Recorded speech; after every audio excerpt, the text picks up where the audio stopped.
দর্শক ভাই বোনেরা, আপনারা কেমন আছেন? আলহামদুলিল্লাহ, আমি আপনাদের ভালোবাসা দোয়া একটু সুস্থ আছি, ঠিক আছে। তো কয়েকদিন থেকে অনেক আর আজকে আমি মাছ ভাজছি, এটা আপনাদের সাথে শেয়ার করি না। এই যে মাছটা ভাজা রাখছি আগে ভাগেই, ঠিক আছে। আর এই যে লাউ দিয়ে আলু দিয়ে মাছ রান্না করব, ঠিক আছে। অসুস্থ থাকলে ঠিক আছে ভিডিও করতেও মন চায় না, ঠিক আছে। কয়েকদিন থেকে অনেক অসুস্থ। পরশু দিন তো আমি রান্না করি নাই, আপনাদের ভাইয়া রান্না করছে, ঠিক আছে। আমি তো বিছনা থেকে উঠতে পারতাম না। তা আল্লাহর রহমতে একটুখানি এখন সুস্থ হয়েছি। তারপরেও আমি কালকে রান্না করেছি শুধু ডাল আর আলু ভর্তা করেছি, ঠিক আছে। তা আজকে একটু সুস্থ হয়েছি, তার জন্য আজকে একটু মাছ রান্না করতেছি। কারণ পুরুষ মানুষেরা তো কাজ করে, ওরা তো আর খালি আউ দিয়ে ভাত আর ডাল দিয়ে ভাত খেতে চায় না। তাই আমি আজকে একটু রান্না করতেছি। তা মাছ ভাজারটা আপনাদের সাথে একটু শেয়ার করি নাই, ঠিক আছে। তা তরকারি রান্নাটা শেয়ার করতেছি। আসলে অসুস্থ হলে তখন এত খারাপ লাগে, তখন কিছু ভালো লাগে না, ঠিক আছে। তা আমার যে অবস্থা, আমি গলা পেঁচায়া থাকতেছি, ঠিক আছে। জানি না কি হয়েছে, আল্লাহর রহমতে সুস্থ হব কবে ঠিক মতো, পুরোপুরি সুস্থটা কখন হব। তো অসুস্থ হলেই মনে করেন, আপন মানুষ যদি কেউ থাকতো অবশ্যই সেবা যত্ন করতো, কিন্তু আপন মানুষ তো নাই। তারপরে আপনাদের ভাইয়া যথেষ্ট আমার সুস্থ করার জন্য অনেক রাগারাগি করে, পানি খেতে কয়, পানি ধরতে দেয় না, ঠিক আছে, কাজ করতে দেয় না। দিয়ে লাউ দিয়ে রান্না করবো। আর হয়েছে আলু ভাজি, সকালবেলা নাস্তা করতে চাইছি, তা নাস্তা করতেও দেয় নাই। দেখেন আলু ভাজিটা কুটে রাখছি, সকালবেলা যেটা ভাজবো আর নাস্তা বানাবো তা করতে দেয় নাই।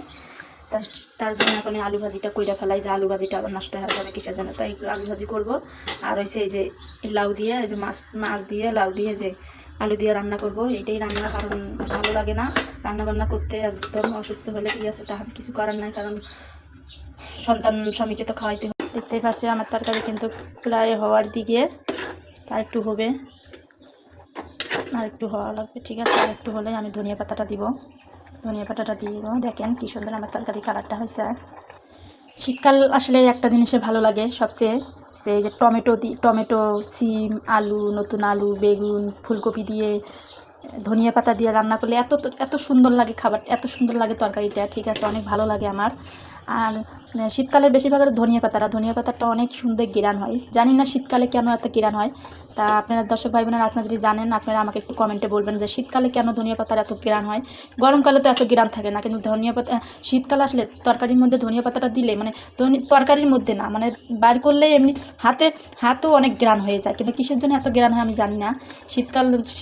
শীতকালটা আসলে ভালো লাগে, ঠিক আছে। একটু ঠান্ডা হোক, তারপরেও কিন্তু শীতকালটা অনেক সুন্দর। শীতকালের তরকারিগুলো অনেক মজা লাগে, অনেক টেস্ট হয়, ঠিক আছে।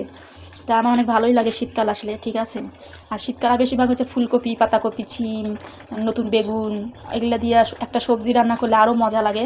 তা এটা যে দেশ গ্রামে আরও বেশি মজা লাগে, ঠিক আছে। ঢাকা শহরে চেয়ে আরও দেশ গ্রামে বেশি মজা লাগে, কারণ দেশ গ্রামে টাটকা জিনিসটা মানে ক্ষেতের থেকে ছিঁড়ে নিয়ে আসে, তখন রান্না করে সে মজা লাগে, অনেক মজা লাগে। আর এটা ঢাকা শহরে তো মনে করেন এটা মানে দেশের থেকে আসতে আসতে একদিন দুদিন হয়ে যায়।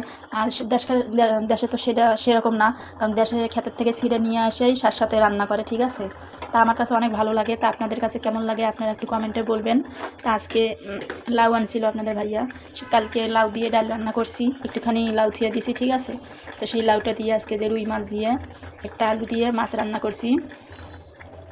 তা কথা বলতে অনেক কষ্ট হচ্ছে, গলায় সমস্যা, ঠিক আছে। তা আপনারা দেখেন আমার তরকারিটা কেমন হয়েছে, আপনারা প্লিজ একটু কমেন্টে বলবেন। এই দেখতেই পারছেন আমার তরকারির কালারটা, ঠিক আছে, দেখেন। তা আমার যদি তরকারির কালারটা হয়, তরকারি রান্না করাটা ভালো হয়, আপনারা কমেন্টে বলবেন। তা আপনারা ভালো থাকবেন, সুস্থ থাকবেন, নিজের প্রতি খেয়াল রাখবেন। আল্লাহ হাফেজ।